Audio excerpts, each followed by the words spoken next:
2026 and the link is feeling cold. Last year is done, new story getting told. Jalen under fire, say his vision's getting tight. They say he's uncoachable, can't get right. AJ in New England, now that deal is done. Lemons got the green light, pick that number one. Benny in the coordinator, put your fears to rest. Patillo playing checkers, why this dude is playing chess. AJ finally traded and the hype train's broke. Vrabel's back to coaching and Buzzini's catching smoke. 10 toes down with the Eagles on the scene. Ain't no time for fakers cause your boy is bleeding green. Sources leaking stories but you know it's all cap. Coach Marcus on the mic and he's shooting all facts. Search trending topics, information moving slow. Pro fan talk, always keep you in the know. Pro fan talk. Hit the bell, that's law. Break it down from the film to the box score raw. Pro fan talk. With the real ones bar. From the birds to the league, we gon' cover it all. Pro fan talk. Hit the bell, that's law. Break it down from the film to the box score raw. Pro fan talk. What's good? What's good? What's good, y'all? What's happening? What it do? What it be like? Very interesting day today. A little bit of Eagles news. Watched the World Cup today. Watched France and Morocco. That was a good game. Mbappe. Good game. Good game. I got to do some more World Cup content. I'm working on something now while I'm basically just apologizing because I had the opportunity to see Messi when he played for Miami and they came to Philadelphia, however many times they did that. But like knowing what I know now and how good that dude is, like that's somebody if you got a chance to go see. Period. So just really getting into the World Cup. Like it actually made me want to, after this is all said and done, like pay attention to the Premier League next season. Because like you look at what these dudes is doing, man, it's off the chain. It's absolutely off the chain. So we got a little stuff to talk about. Probably not going, we can probably rock about 30, 45 minutes. Because I'm going to, the Indiana Fever game comes on at 10, and I'll be watching that. And then I'll do a recap after that game is over with. So, yeah, Carlos, man, Messi, like that dude, like I've been watching Messi, I've been watching Mbappe, I've been watching what's the big dude from Holland. Or not Holland, the Netherlands. The dude looked like Drago. Big 6'4" blonde dude. What is his name? I've been watching him play. He's fun to watch. And dude is ridiculous, man. He is so good to be that big and to be that fast. Like if he was in the NFL, he'd be a tight end. Holland. Thank you. That dude, like I like watching that dude play. And like just like you see all these dudes in the World Cup now. Like I don't know, man. It's weird. It's people in the know that's in the soccer know. Like y'all knew how good Messi was. I mean, and to a certain extent still is, but like not like when he was younger. And before him, Ronaldinho, everybody was going crazy over Cristiano Ronaldo. But I mean, the bottom line is over in the States. We don't appreciate nobody like that. Because I sure didn't. And I knew who Messi was, but I didn't appreciate the fact that he was playing in the MLS. Like you see him on the grand stage, you see him like right now in the World Cup.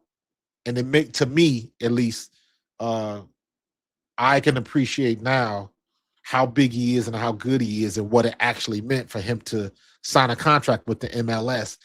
And I'll be curious to go back and look at, the Inter Miami Football Club to see what it did to their like attendance and all that. Like what did Messi coming to the league really do for the league? Like how much did it boost it? You know what I mean? Because just the playing the bottom line of it is over here in the United States, we just don't appreciate it. Period. We could have had Messi, could have had Christian Ronaldo, we could have had Balogun, we could have had a whole bunch of people over here playing in the MLS, and we still wouldn't appreciate it. So Balogun shouldn't even be able to walk down the street in the United States, but I bet he can. I bet he go to some places and they won't have a clue who he is. Any of them dudes, Mbappe, you name any player in the World Cup, and for the most part, most people in the United States won't know who they are. Only the soccer heads. So it is what it is. What's up, Chris? I don't think you know what? I don't think, in my opinion, I don't think the US is mediocre anymore, because now everybody's getting into that stage where, just like all the other countries, a lot of players on their teams aren't from their country. They got dual citizenships and they got, different ways to make that stuff happen. I mean, except Paraguay. I don't, if you a black player, I'll be packing my bags right now and getting the hell out of Paraguay. But it's very interesting to see how that works. And we had that experience. Some of the guys, when I was in the World League all them years ago in the 90s, and we went over there in Germany, over there in Frankfurt, over there. I could have told you, hell, I could have told you years ago. I could have told you in the 90s that if the NFL goes to Europe, Germany is the first place they're going. And that's exactly what happened. That's exactly what happened, because we knew it back then. When we played in the World League, the places you wanted to go to Germany first, because Germany supported. There were a lot of like military bases in Germany. So they had there was a big American influence in Germany, and they packed. Every game was packed. Germany knows how to throw a party, all of that type of stuff. So that was the place you wanted to be. And then you had, really, it was Germany. It was Dusseldorf, both two teams in Germany. London. I think London was just fun to be at, but their support was okay. But Germany, Frankfurt was the place to be, in Amsterdam. But Barcelona was okay, but Barcelona, soccer country. But like, you knew it was going to happen. But my point in saying all of this is that even we had some ex NFL players that had played a lot of league, a couple of years in the league. We had Doug Williams. Doug Williams was our coach, Super Bowl winning for the Washington Redskins. Doug Williams, he was one of our coaches. So we had a couple of big names from the NFL that were over there. But them people don't. If you don't tell them who they are, they're not gonna know, and they didn't appreciate it. And that's just the way that it was. It's the same thing with what's going on with World Cup right now. It's the same thing. And even though the United States is having their issues with Trump trying to get the red card removed from Balogun and all that kind of stuff, they having other issues with the refs too. One ref got suspended or something, or got banned or something. The stuff that we doing is nothing new. Whoever the host country is, you could probably go back and look, and every host country is trying to get some home cooking. Period. We talked all of that stuff about they don't never remove red cards and all of that kind of stuff. And then you find out Cristiano Ronaldo had a red card, and he should have missed the first two games, but they suspended that so he could play in the World Cup. So it does happen. So there was a lot of fake outrage and all that kind of stuff. But the point being is we don't appreciate it over here. And now, like me watching these guys, being, because I know about soccer, but I don't know. I know the names. I knew who Messi was. I know who Ronaldinho is. I know who Cristiano Ronaldo is. I've heard the name Mbappe. I knew he was a soccer player, and I knew he was a good one. But hell, I'm still stuck in the Beckham days. You know what I mean? When Beckham was doing, David Beckham was doing this thing. But you know the names, you know the people that reached the threshold. But at least now, watching the games, now you know why. Now you know why. And I saw, of course, now that through YouTube, World Cup is in my algorithm now. So I'm getting all these videos popping up about Ronaldinho, about Zatlev, about I knew, what's the guy that he's on the broadcast panel. I remember seeing him and hearing his name last World Cup. Thierry Henry, that guy. I recognize his name, so I seen him play before, but I didn't appreciate it, man. And I'm seeing these guys playing what they doing out there on that pitch. Man, it's off the freaking chain, man. It's off the chain. I mean, everybody knew Pele. That's the one name everybody knew, Pele. I knew Pele when I was a kid in the 70s. I knew who Pele was, and I'd never seen him play. I just knew, if you're talking about soccer, Pele was the Kleenex. Just like if you grew up in the 80s, if you're talking basketball, Jordan was the Kleenex. That was the default name you used in a particular sport. If it was basketball, it was Michael Jordan. Before him, it was Bird and Magic. If you were talking baseball, when I was growing up, it was Pete Rose. It was Nolan Ryan, because Nolan Ryan was throwing over 100. Like stuff like that. So you had the names that broke through the threshold, but for the most part, seeing these guys playing soccer, man, these dudes on a whole nother level. And to your point, Chris, now you can see why they don't, why we are so behind when it comes to that, because they eat, sleep, shit soccer. Period. That's what it comes down to. Freddie Adu. I remember Freddie Adu. He played in the MLS, didn't he? And then it was good until it wasn't. Then you didn't hear nothing from him. What's the other guy that dude? The dude was just incredible. I watched the video on him today, and I sat and watched the whole 10-minute video on him. I was like, good Lord. And I remember hearing the name, but again, there was no appreciation for his skill set. What was the dude? I don't even know who he played. Ramos. That dude, I watched the video about that dude, and I was like, you have got to be kidding me. Some of the stuff that this dude would do. I remember Ronaldinho, because I used to always laugh, because I was like, damn, this dude got all this money and ain't gonna fix his teeth. He had that crazy overbite. He got a teeth fixed now, so I thought that was funny. But and I didn't even know that Ronaldinho was really the mentor for Messi. Like, just seeing that, connecting the dots. Is it what did I say? Santos? Maybe I meant Sergio Ramos. Maybe I meant that. All I know is he was the short dude, and some of the stuff that this dude was doing was just, it didn't make any sense. It just didn't make sense. What he could do with that ball and how quick he was. Yeah. Let me look that up. I think it was Ramos. I thought it was Santos, but you're probably right. Once again, I don't know. I don't know what I don't know. Sergio Ramos. He had no, it was not Ramos. Nope. It was not Sergio Ramos. So I was right. What was his name?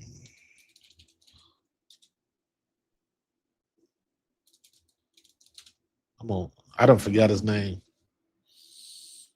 Now it's 8 bajillion people named Santos.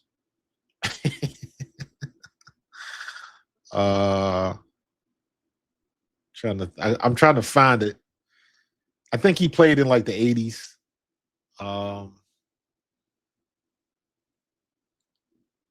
Was it Giovanni Santos? I don't think so. I think it was Douglas Santos. Hold on, let me see if this is the guy. Douglas Santos. Because I don't know. Of course, I don't. You would have thought I would have said nope. It's not Douglas Santos. Damn it! That's gonna bother me now. Is it Giovanni?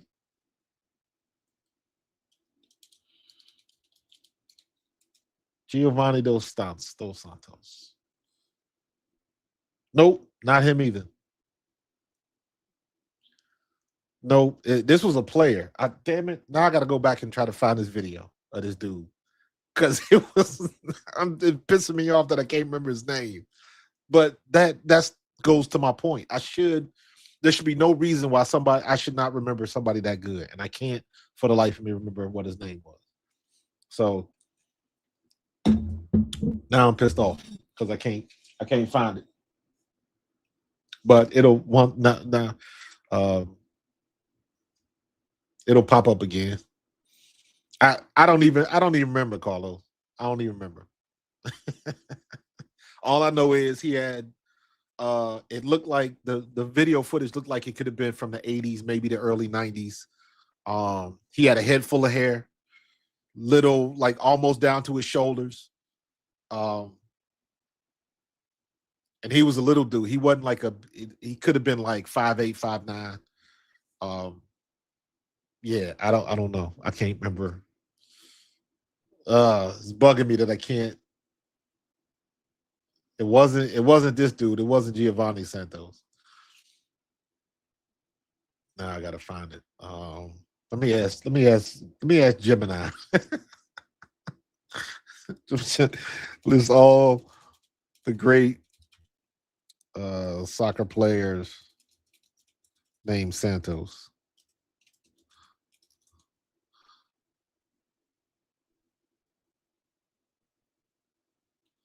With last name Santos. I don't know. I'll find it. Is it Diego Maradona? Let me see. Nilton Santos, Brazil. Diamo, right back. Marcio Santos. Let me see. Diego Maradona. Let me see. Maybe I'm all screwed up. Let me see. Because if I see him, I know.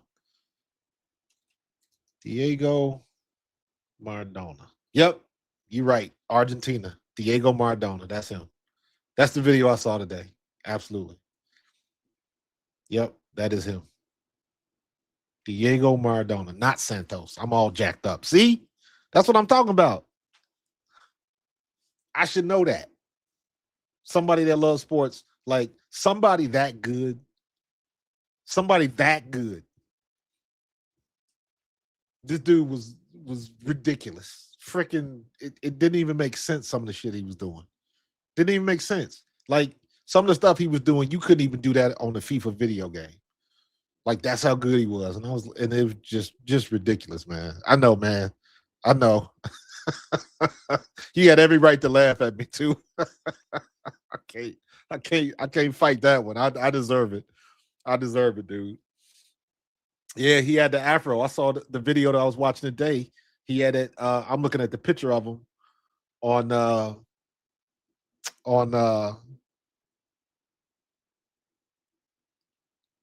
yeah, that's him. That was him.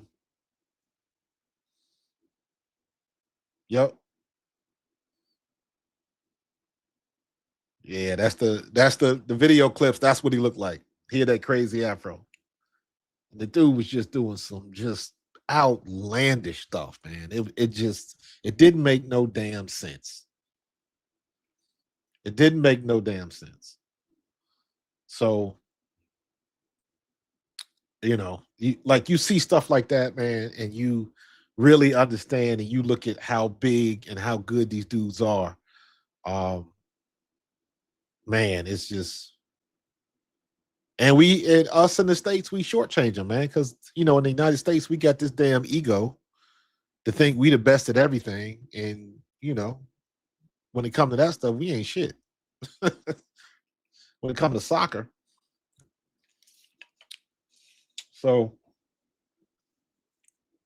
you know, it is what it is, man. But yeah, he was fast, but just his ball skills.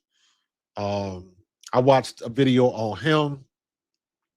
I watched the video about Ronaldinho and Messi. Um, what was the other guy? What was the guy? I remember him. Nike made this dope ass commercial. Nike made this dope ass commercial years ago, and it was all the famous soccer players. And what's the dude that would always jump in the stands? The dude that jumped in the stands and bicycle kicked somebody. What was that dude's name? He was a French dude. I remember seeing him when I was in Scotland, and he was like a mean dude. But he was in that Nike commercial where they played against the devil. They had the demons and all of the referees had their eyes covered. Oh my God, what was his name? Because at the end of the commercial, he popped his collars and was like au revoir and kicked the ball through the devil, and he exploded and they won the game. What was the name of that dude? Because I remember watching him. He famously headbutted somebody in a game. He famously headbutted some dude in the chest and knocked him down and ended up getting a red card, I think. What was his name? Golly. No. This was a Nike commercial. I'm gonna find it too. Hold on for a second. I'm gonna find that commercial. Because I remember that commercial. That commercial was dope. That commercial was dope AF. Hold on, I'm gonna find that. Nike soccer commercial from the 90s. Good versus evil. That's it right there. That's it right there.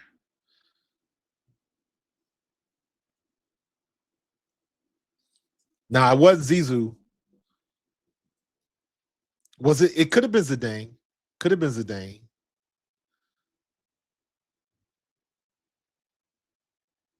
Let me see. Damn it. Now watch they copyright me for this, but I'm still gonna show it anyway. So hold on for a second. This was I remember seeing this. Like stuff like this is what made me get into like video editing and special effects and all of that type of stuff, man. So like this always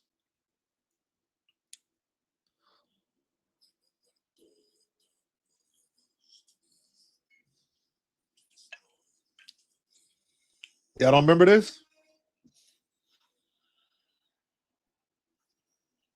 And all the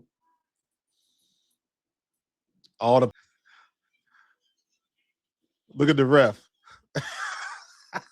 They still having that problem right now. Matter of fact, there might be the WNBA officials probably is the offspring of these refs in this commercial right here. Hell, and probably some of the FIFA refs, they just as bad. And then they still I love that shit. Love that commercial, man. Love that commercial. Now, how come I can remember that? I couldn't tell you any of their names. I can't remember what the dude's name was. That was a good one too. Hold on, let me see. Oh, it's killing me.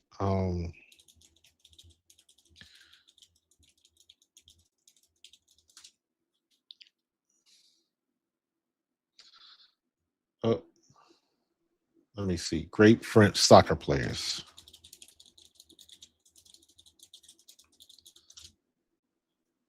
Let me see who Mount Rushmore. Thierry Henry, Zinedine Zidane. It wasn't him though. Copa, Fontaine. Nope.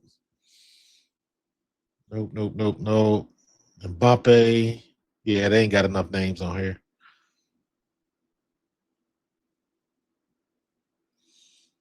Thank you, Eric Cantona. Thank you very much, sir.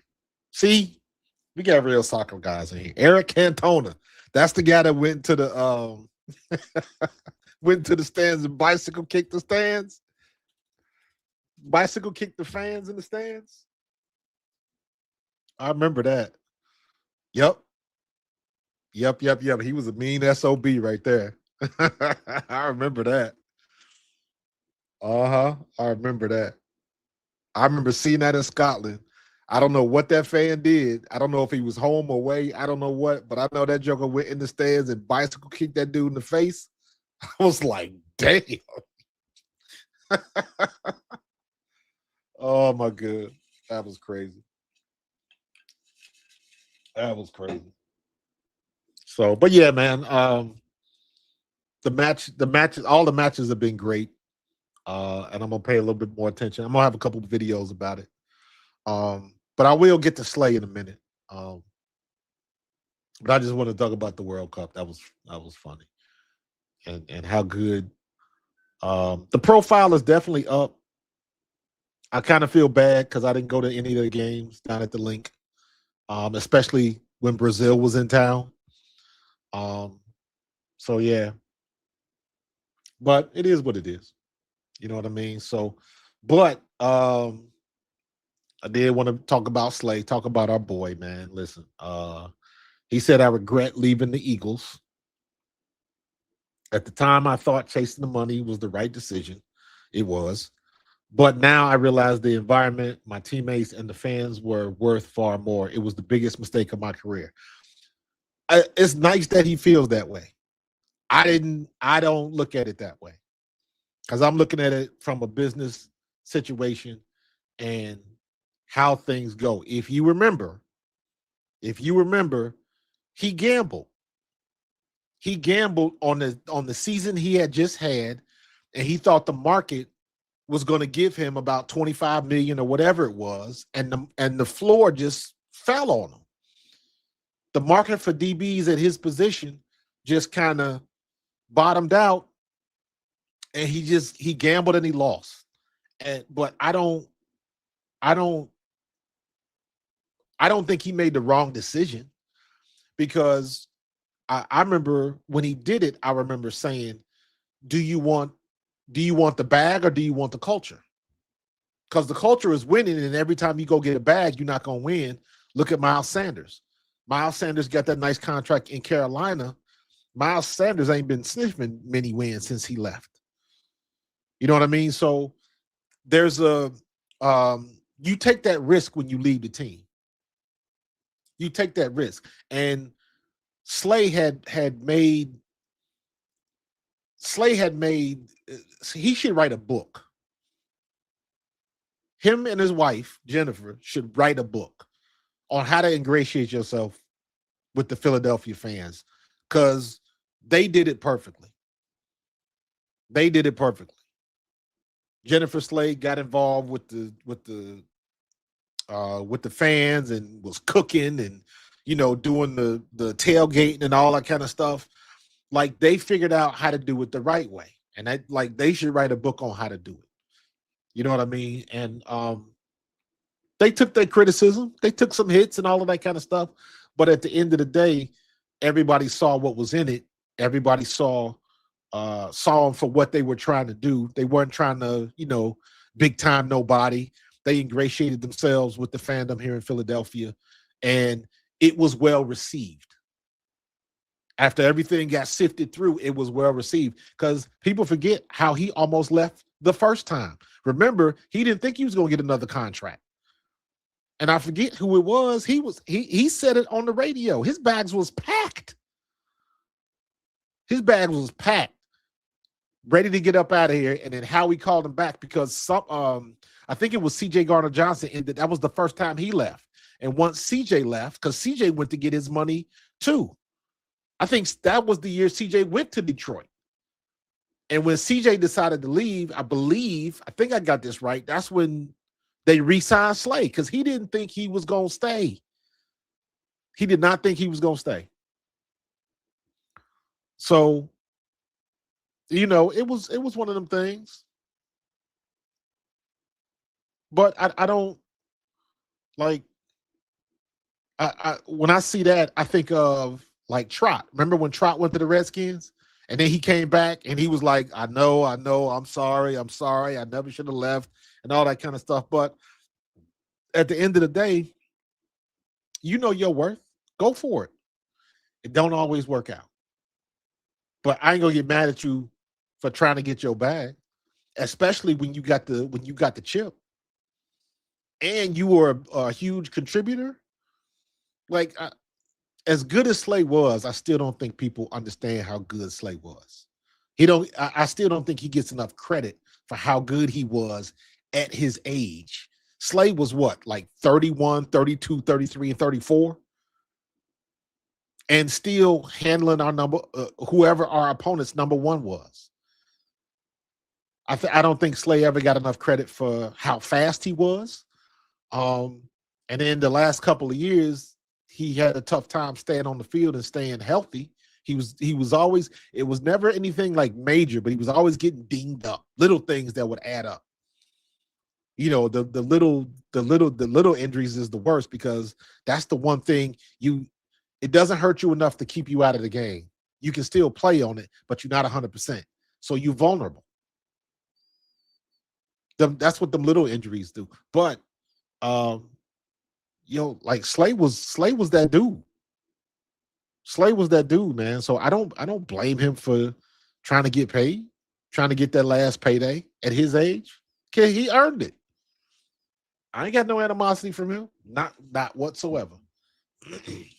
But it just so happened, he gambled on what the market was going to be and what the price point was going to be at his position. And he gambled wrong. His timing was off. The timing was off. So if Slay still played today, I believe he would have to be on the pitch count. I believe he would be in the Brandon Graham category. You're not going to play him every down. He ain't getting all the snaps. But I agree with you. I agree with you. He could play. He could play. Is he a Hall of Fame caliber DB? Yeah. Yeah. Especially now that he got a ring. Absolutely. Absolutely. And he just wasn't along for the ride. He was a major contributor. So I think Slay would make an excellent coach. I think he'd be a pretty good coach. I don't disagree with that. Slow. Everybody was getting torched by Debo that year. That's the year. Was that 2023 when we couldn't tackle at all? That was weird. So yeah, we should have kept Isaiah Rodgers. Yes, we should have. Yeah, that 2023 year, man, I don't know what the hell was up with that defense. They could not tackle. Remember we went through we was going through linebackers faster than our offensive coordinators. So I remember that, and the offense was humming, but our defense was just god awful, and I didn't understand it at all. Nobody wanted to tackle. Nobody. It was bad, and I do remember that game with Debo, and Debo just ran all over us, through us, around us. Nobody could tackle. It was like everybody had butterfingers, and we was just sliding off of people, and we had linebackers off the streets. We had linebackers that wanted to be carpenters. We just couldn't win that year, man. We just could not win. So absolutely, Slay taught Smitty had to be a better receiver. Absolutely. So,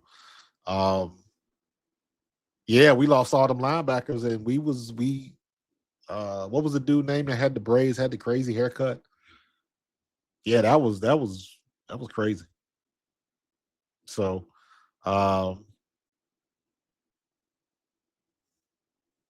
But I like it looks like he gonna end up being in the booth. I think he gotta get his verbiage together. But yeah, it looks like he's enjoying what he's doing. Um, so yeah, we'll see. Ed Reed Blankenship. Oh my gosh. Yeah. That was crazy. Like people don't I really wish we could have kept Reed Blankenship because the price would have been worth it. So you don't start as a rookie at safety if you don't know what you're doing. Let me say it like that. Sirianni ran soft practices that changed when Fangio got hired. Yes, it did. However, I can't use that as an excuse because there's a lot of teams that run soft practices because the way that the NFL is and the way the league is in general, nobody wants to get hurt in practice. So they do that on purpose because you bang hard enough in the game. And especially now that they keep adding freaking games, we're going to be at 18 games before too long. You ain't going to never hit in practice. You ain't going to never hit in practice before too long. So, you know, Malcolm Jenkins, Roddy McLeod, yeah. Yeah. But a lot of people do that, man. So a lot of people with the weak practices and all that kind of stuff. I remember, and this is not anything new. I remember in '93, we used to rock. We go up at Westchester 2-a-days, full pads. We used to rock.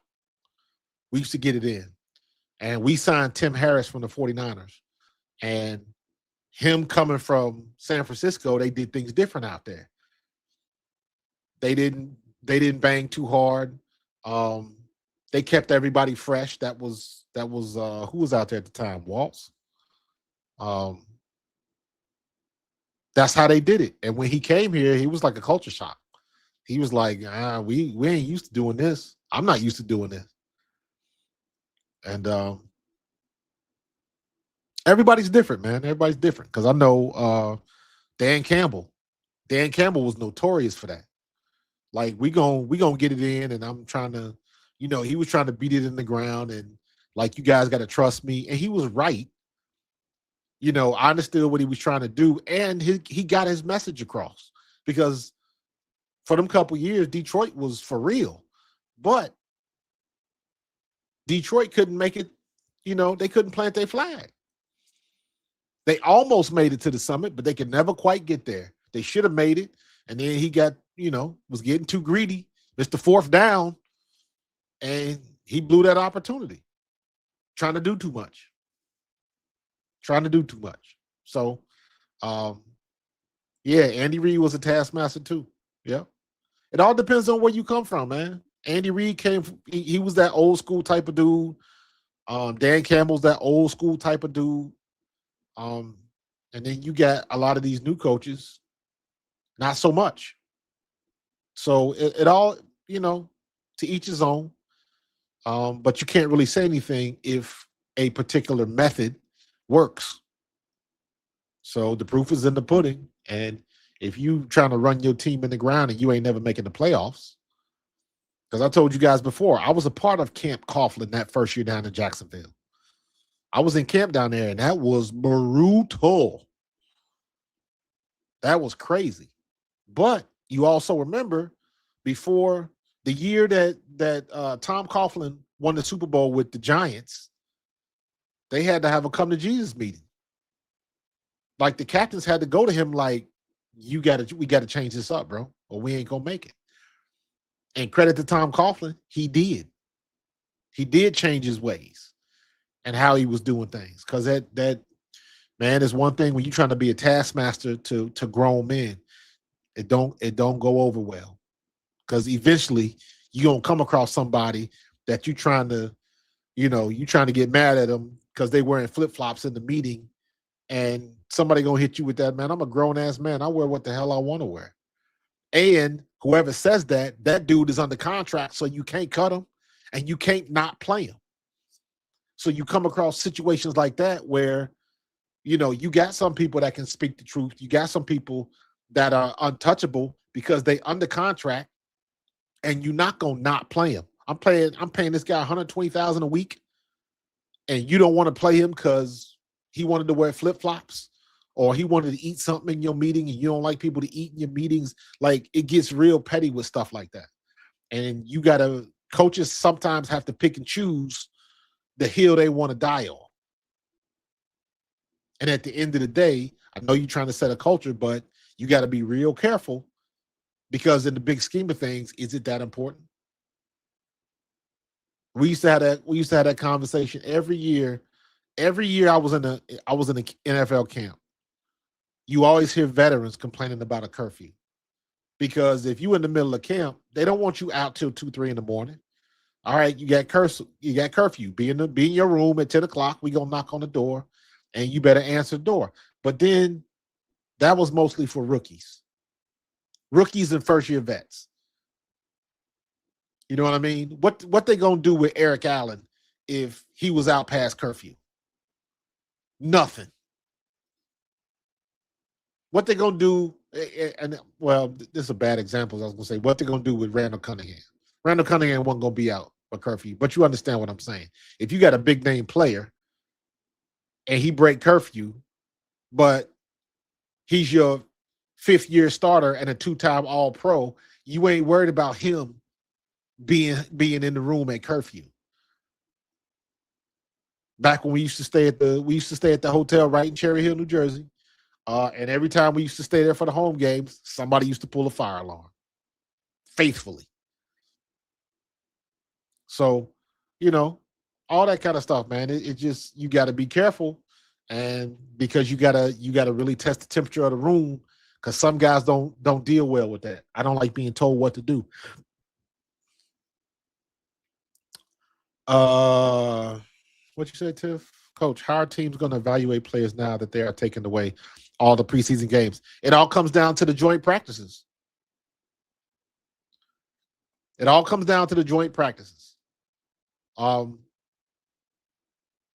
They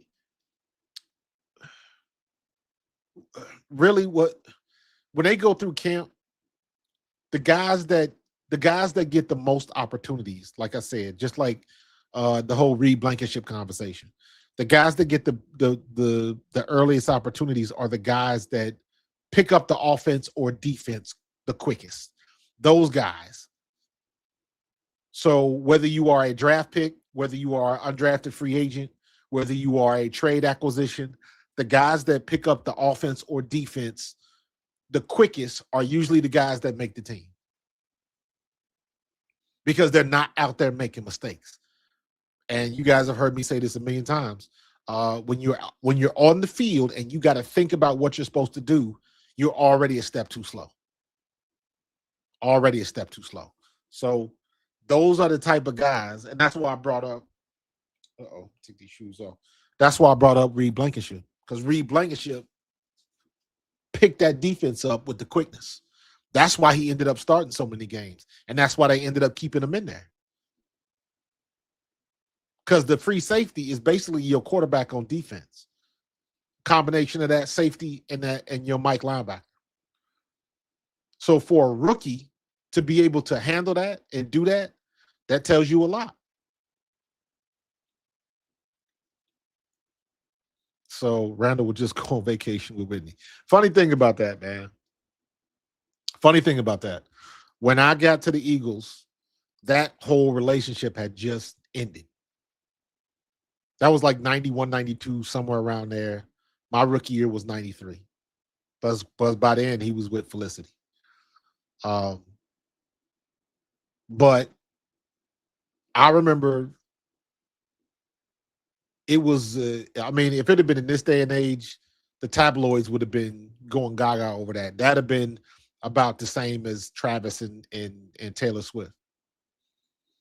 But what we found out was that was right around the time where you found out that Whitney was the wild one, not Randall. Because the joke was, Randall couldn't Randall couldn't hang with that. He wasn't the right type of dude. And then you realize after you see all the stuff with her and Bobby Brown, and you realize like Whitney was the wild one.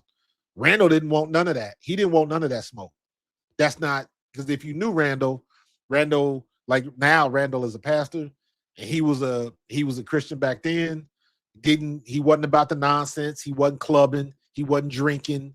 None of that stuff because that was Randall.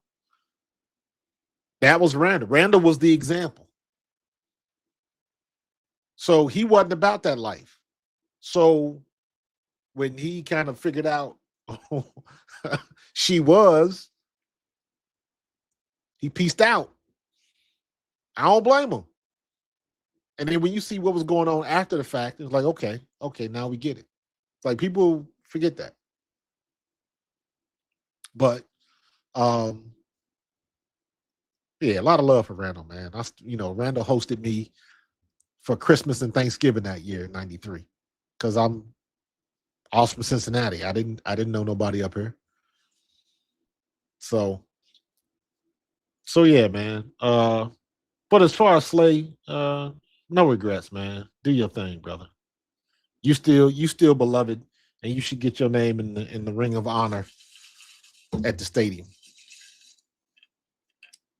What's up, Nina? You say you late, but I'm here. So yeah, man, it's all good. We getting close. We getting close. We are what, 14 days now? So we'll be in August in a hot second, man. Because it seems like the year always speeds up after my birthday. My birthday is July 12th, and it seems like after my birthday, everything speeds up. It's crazy. Randall's hair salon in Camden. Yeah, I forgot about that. Yep. I rode with Randall to the bank when I cashed my first Eagles check after I made the squad. And I was officially on the active roster. I rode with Randall up to Mellon Bank. And cashed my check. And I was you couldn't tell me nothing.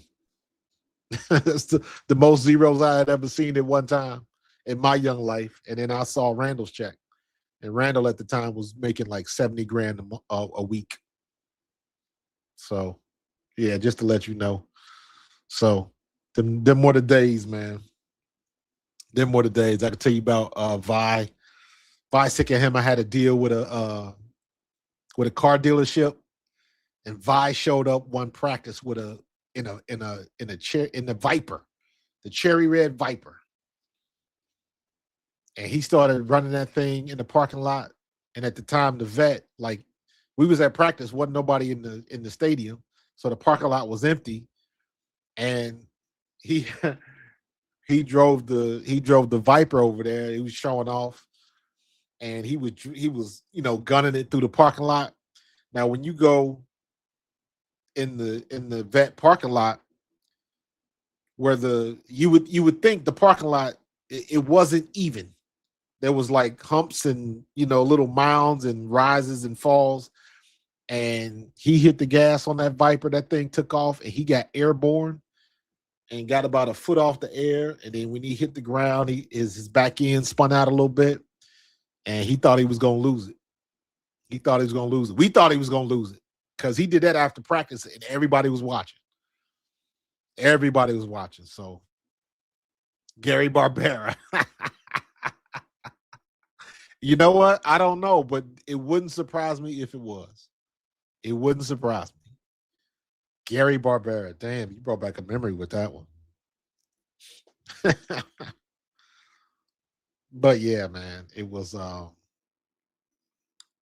it was fun back in the day. The one thing I always get mad at is, and this is how crazy Norman Brayman was, the owner.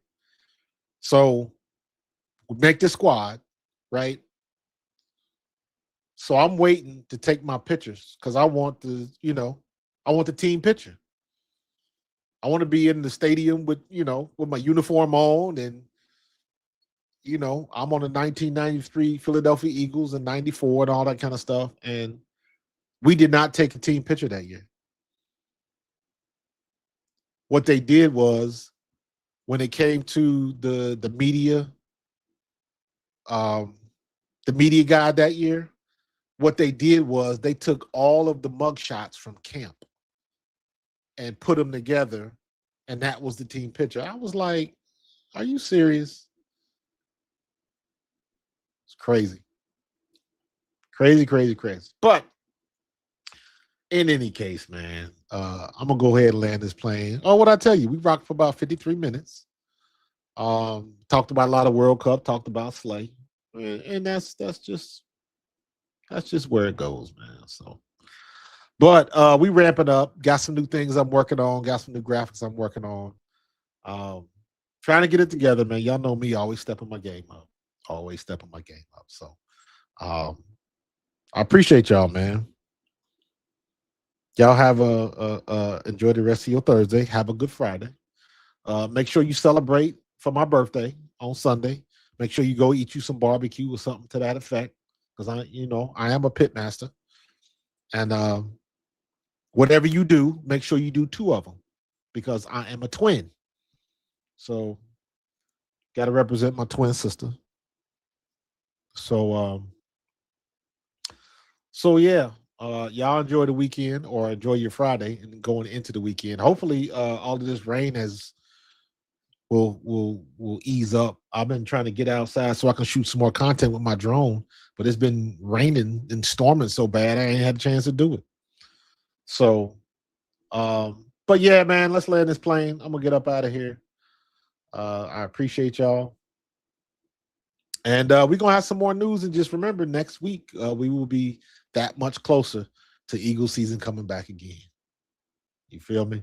So it's going to be all good in the hood. All right, y'all. Y'all be good. And I will holler at y'all later. If you're watching the WNBA stuff, I will not be live for the Indiana Fever game, but I will be posting something post-game. So hopefully it'll be tonight. Maybe it'll be tomorrow morning, but we'll get it done. So I'm going to get up out of here. I will holler at y'all later. Talk to you. Peace. And as usual, go Birds.